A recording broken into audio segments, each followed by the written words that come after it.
In this episode, we kick off 70s September with a look at some forgotten 70s playsets. So, stick around.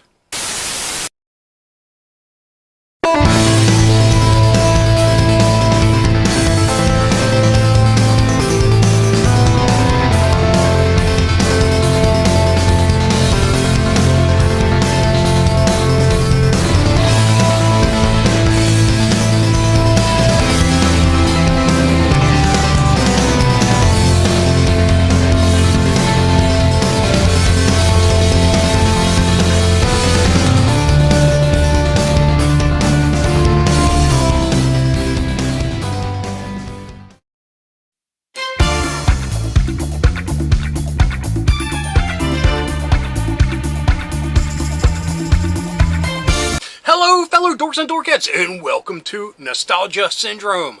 My name is Rob, and welcome to the grooviest month here at the channel, September, which will be celebrating all things 70s.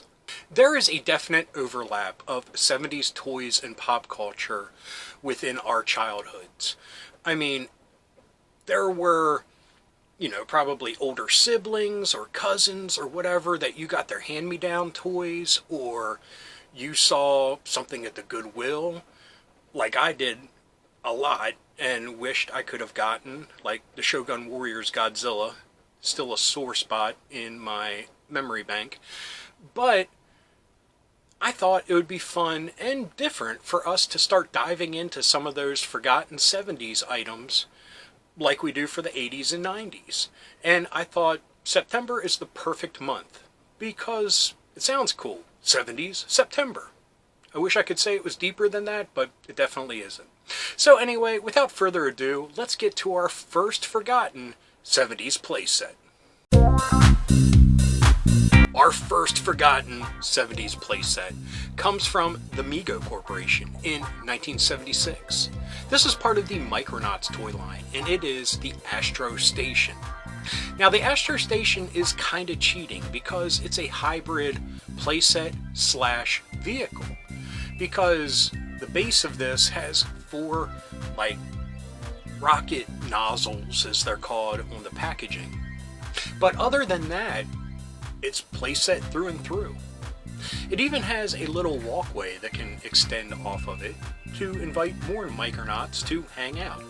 With its hibernation chamber that it came with, it has 4 seats for various figures of your Micronauts, and it has a figure launcher, which is ideal for the Space Glider action figure. Now, the playset also has 2 different missile firing features. It has a single cannon and a dual cannon that both can fire missiles from it. So, always super awesome. I mean, like I said, this is an awesome playset, and the Micronauts were an awesome toy line.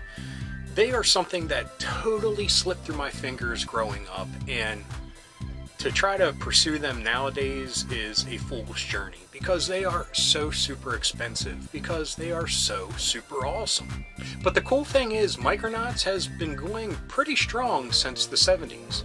You can still find some new figures being released today, and yeah, they are just as cool as the original, and a little bit cheaper. Our second forgotten playset comes from the television series Emergency. Now, this was a very long-lived television series throughout the 70s, and it spawned a toy line, which was released by LJN in 1975. This is the Emergency Firehouse. Now, one of the cool things about this playset, and there were multiple ones like it, mostly from the Mego company, were that they were plastic-covered cardboard that had really vivid artwork on them, but with a protective sheet of plastic over them. And they would fold up into kind of like a carrying case, but you could open them up and have a playset. Now, this Firehouse doesn't have a lot of bells and whistles. It has an elevator, from what I've heard, is very fragile because it's cardboard. So trying to move the elevator up and down within a cardboard shaft kind of leads to some ripping issues. But who needs an elevator when you have a fire pole? So your characters can slide down whenever there is an emergency! Exclamation point. So this trend of the plastic covered cardboard playsets was very much a thing of the 70s. I mean, it seemed to disappear very quickly as soon as the 80s came around. But the 70s, like I said, featured different ones, from Mego to Barbie, and one of the most famous is the Mego Star Trek Enterprise Bridge playset. But that's for another day. So until then, this is just the emergency firehouse, and it's pretty cool, and it's to Mego scale, so all your Megos can hang out here, from Spider-Man, the Incredible Hulk, Superman, Green Arrow, what have you. They can all chill out and sleep on the fold-out cardboard cot that is even available on the second story of this. So anyway, let's get to number 3. Number 3 is a toy line that, for some reason, I have like super vague memories of. Just because I remember the action figures that go along with it. Because they're very like pull apart, modular. They had articulation, just very clunky. Anyway, this is Rescue Center for the Mobile Action Command toy line released by Matchbox in 1974. Now, this playset is what we are more accustomed to in the 80s. It is a big hunk of plastic mountain. Inside it has 3 stories. A working elevator, launch pads for the rescue vehicles within the toy line, cardboard computer control panels that look pretty cool. It has a hatch with a telescoping recon tower that can come out of it. Haven't really seen that in a lot of pictures, but taking their word for it, that sounds pretty awesome. It also has personal hoist rigs, a crane, and included 2 action figures, a helicopter, and a helmet and backpack. Now, I assume these figures are 3-inch, 3 3/4 inch, somewhere in there. So this playset would work perfectly for your G.I. Joes. I mean, it's kind of akin to Boulder Hill from the Mask toy line. And I think it's Eagle Rock from the Eagle Force toy line, which are both big mountain type playsets for like a military toy. So yeah, this would fit right in and would be very awesome. I'm not sure about the price. I'm very curious about it because, I mean, I can't find a ton of pictures on this, and you know, I think it's just something that was lost in the sands of the hourglass. Speaking of rare playsets, our 4th playset is pretty stinking rare. This is the truck stop for the CB McHaul toy line, which was released by Mego in 1977. Now, for those that don't remember or haven't heard, CB radios and truckers actually had a big boom within the 70s. I mean, there was the song and the movie Convoy, which was super popular. So a lot of toy lines were kind of cashing in on the whole big rig phenomenon. So CB McHaul is definitely trying to cash in on that. But what makes this so super rare was that it was only released through Sears and Child Worlds, different locations, and for a very, very short amount of time. Pretty much only 1 year. So there aren't a lot of these out in the wild. I mean, I could not find any listings on eBay or anything for this thing. I did find one that was auctioned off, and you have to become a member to see what the price was. So I'm not paying just to see that. Anyway, now what this little truck stop had was a car wash / truck wash that came with working brushes. It had a little garage area with a skylight, gas pumps, and an air hose. And it all was 24 by 26 inches. So, I mean, 2 foot by 2 foot-ish is pretty cool. I mean, that's a good sized little playset.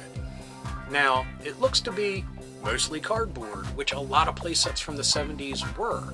So probably not a lot of them made it throughout the decades because of that. Now, I want to give a shout out to the action figures of CB McHaul. Like this dude, Bad Leroy.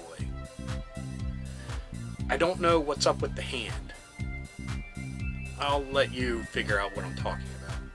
But also, here's the figure of CB McHaul himself with removable hat. Now, he looks more like an extra from the Warriors than an actual truck driver. And he's got that hand thing going on just like Bad Leroy does. So, I mean, I don't think that holds a steering wheel. That's all I'm going to say. But anyway, this is super rare and I assume super expensive. But like I said, I can't find a ton of info on it. But anyway, on to our fifth and final forgotten 70s playset. Our fifth and final 70s forgotten playset comes from one of the coolest dudes that appeared in the 70s. That's right, the Fonz. This is Fonzie's Garage that was released by Mego in 1978. Now, Mego released a Happy Days toy line that featured, I think, only 4 figures. You had the Fonz, Richie, Potsy, and Mouth. Now, as you can see, the garage came with Fonzie's hot rod. And here's a picture of the hot rod with the figures going out, whooping it up on the town, having them happy days, as they say. And now for the garage itself. Again, can't find a ton of pictures of it because it, again, was cardboard. The only difference was it actually featured real photographs of a real garage as the background. Now, it had an opening garage door, a car lift, lockers, and tools. And apparently the tools were very small to fit with the Mego figures, so those are definitely a lost item. All of this plus the hot rod, which was usually sold separately. I think this is an awesome playset. Okay, everybody, that was a look at 5 forgotten 70s playsets. Now, I have to admit, a little inside baseball. This is the first real episode I've done in well over a month, so I'm a little shaky. And I recently hurt myself pretty bad that will require some surgery on my foot. So, I wish I could blame the painkillers, but I'm not on any. So, running on pure pain, folks. So anyway, enough of that. What a way to end vacation. Go back to work and get hurt. Yeah. Anyways, I hope you enjoyed this episode. If you did, please give me a thumbs up. If you got something to say, please leave a comment. I love reading them, and I love getting back to everyone. And if you're new around here and you enjoyed this, or any of the other episodes that YouTube is recommending down here, please hit subscribe. And if you hit that little bell icon, you'll be notified whenever there's a new episode. So anyway, until next time, thanks for watching. Keep being rad, and stay dorky. Or should I say groovy, since this is 70s? No, stay dorky!